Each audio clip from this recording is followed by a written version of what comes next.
You know that moment when someone's telling you their problems for the third time this week, and instead of feeling their pain, you're calculating how much energy they're draining from you? When you realize you've been the emotional dumping ground for everyone around you, and something inside you just clicks off? If you're nodding along, you're experiencing what I call the Final INFJ Shift. It's not pretty. It's not spiritual. It's the moment your empathy dies and your strategy wakes up. Most people think INFJs are eternal healers, born to absorb everyone's pain and fix what's broken. But there comes a point when that version of you doesn't just fade away. It gets executed by your own survival instincts. Today, we're diving into the 3 psychological shifts that transform you from the world's emotional sponge into something far more dangerous. A strategist who sees the game everyone else is playing.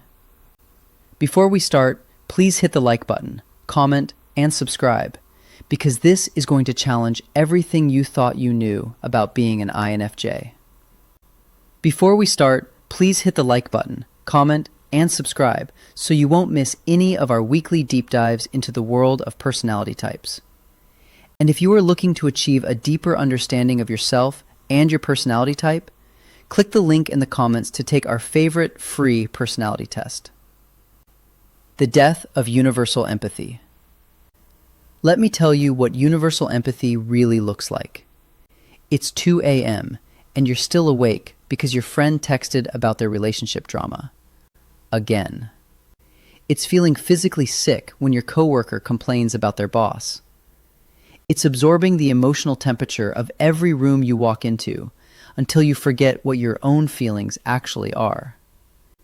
You've been carrying this weight for years, thinking it makes you compassionate, thinking makes you valuable.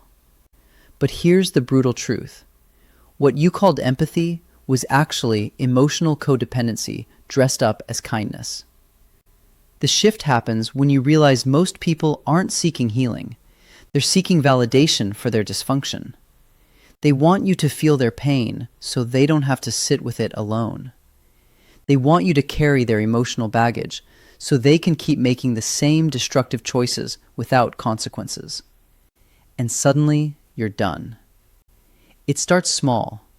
Someone calls with the same problem they've had for months, and instead of dropping everything to listen, you let it go to voicemail.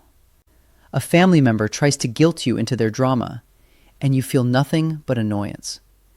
A friend expects you to be their free therapist, and you actually say no.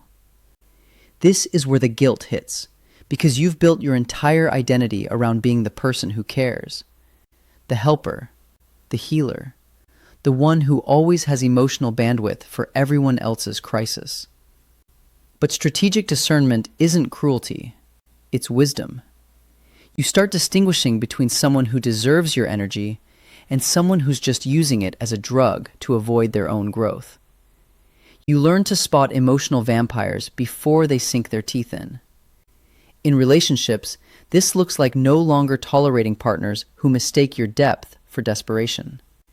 You stop accepting breadcrumbs of affection from people who take your emotional availability for granted. You realize that someone who truly values you won't constantly drain you. In friendships, you stop being the group therapist. You stop rushing in to mediate every conflict. You let people handle their own emotional weather rather than being their umbrella every time it rains. With family, this shift is the most painful. You stop absorbing your mother's anxiety. You stop trying to fix your siblings' self-created problems. You love them, but you no longer sacrifice your peace for their chaos. The old you would have called this selfish. The awakened you call it survival. You discover that selective empathy isn't a character flaw. It's emotional intelligence. You learn that protecting your energy isn't mean. It's necessary. Because when you stop giving your power away to everyone who asks, you finally have enough left to invest in people and situations that actually deserve it. The death of universal empathy isn't about becoming cold. It's about becoming real. It's about understanding that your emotional energy is finite and precious, not an endless resource for others to exploit. And once you make this shift, there's no going back. You can't unsee the patterns. You can't unfeel the difference between genuine connection and emotional manipulation. You can't return to being everyone's emotional support system because you've tasted what it feels like to support yourself first. This is when your intuition stops being a gentle guide and becomes something far more powerful, a strategic weapon that sees the entire chessboard while others focus on single moves. Your intuition becomes a strategic weapon. Your NI function has always been there, whispering insights about people and situations.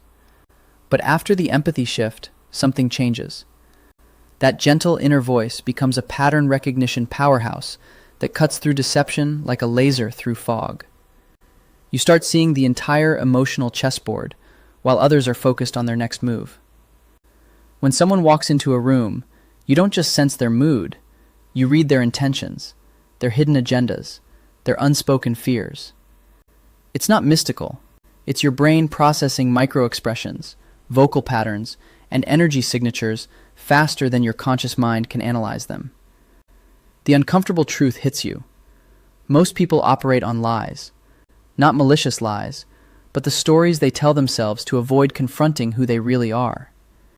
You see the married couple pretending their relationship is fine while they slowly poison each other with resentment. You spot the friend who compliments you while secretly competing with everything you do. You recognize the family member who uses guilt as their primary manipulation tool. Your intuition becomes uncomfortably accurate because you're no longer filtering it through wishful thinking or the need to see the best in everyone. You trust what you perceive instead of what people want you to believe. This upgrade feels isolating at first. You're sitting in conversations where everyone else is buying into someone's performance, while you see the script they're reading from. You watch people make the same destructive patterns over and over while claiming they want change. You witness the gap between what people say and what they actually do, and that gap becomes impossible to ignore. But this isn't cynicism, it's clarity. You start recognizing manipulation tactics the moment they're deployed. The guilt trips, the gaslighting, the emotional blackmail, the victim narratives designed to control your response. You see through false personas instantly because your brain has learned to detect the dissonance between someone's words and their energy. The most potent part of this transformation is learning to trust your read on situations without needing external validation. You no longer second-guess that uncomfortable feeling you get around certain people. You don't need proof to know someone is lying to you. You don't need witnesses to trust that your perception of a situation is accurate. You start using these intuitive insights strategically, rather than trying to save everyone from themselves. Instead of warning people about the red flags you see in their relationships, you step back and let them learn their own lessons. Instead of trying to expose someone's fake persona, you simply protect yourself from their influence. Instead of arguing with people's delusions, you quietly distance yourself from the chaos they create. This strategic use of intuition becomes your protection system. You can sense toxic dynamics before they fully form. You recognize energy vampires before they start feeding. You spot manipulation attempts before they gain traction. Your NI doesn't just guide you toward what's right, it steers you away from what's wrong. The loneliness of seeing clearly is real, but it's better than the exhaustion of being blind. You'd rather stand alone in truth than be surrounded by people living in comfortable lies. Because once your intuition becomes a strategic weapon, you realize that most of the pain you experienced before came from ignoring what you already knew. The emergence of quiet, unshakable power. Something shifts when you stop performing authenticity and start embodying it. You're no longer trying to fit into spaces that were never designed for your frequency. You're not explaining yourself to people who are determined to misunderstand you. You're not seeking permission to exist as you are. This authenticity becomes intimidating to people still wearing masks because it forces them to confront their own performance. Your presence alone becomes a mirror that reflects their pretense to them, and most people aren't ready for that level of self-awareness. They'll call you intense, too serious, or complex, because your genuine energy makes their artificial energy feel exposed. The shift from seeking belonging to radiating self-assurance is profound. You stop chasing acceptance from groups that require you to shrink. You stop trying to prove your worth to people who've already decided not to value you. Instead, you become magnetic to those who recognize authenticity when they see it. Your silence becomes your most powerful communication tool. You no longer feel compelled to fill every awkward pause or defend every misunderstanding. You let your presence speak for itself. When someone tries to provoke you, you respond with calm observation rather than an emotional reaction. When someone attempts to drag you into drama, you simply don't engage. The door slam evolves from an emotional reaction to a strategic boundary. You don't cut people off in anger anymore. You remove them with surgical precision when they prove they can't respect your energy.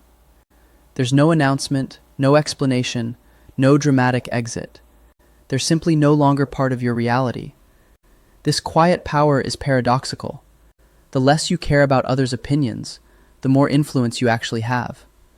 People start gravitating toward your centered energy because it's so rare in a world full of people seeking external validation. Your calm becomes contagious to those ready to grow, while repelling those who thrive on chaos. You stop explaining your decisions, your boundaries, your choices. You stop justifying your need for solitude or defending your high standards. You exist as you are, and that's enough. The right people will understand without explanation, and the wrong people won't understand, regardless of how much you try to clarify. This isn't about becoming cold, it's about becoming real. The world needs strategic INFJs who protect their energy and use their gifts wisely. If you're experiencing this shift, embrace it. You're not losing your humanity, you're finally finding your power. Subscribe for more content that honors your evolution. If you want to continue the journey to understanding yourself or an INFJ in your life, click either of the following videos, where we continue to unlock the secrets of the INFJ personality type.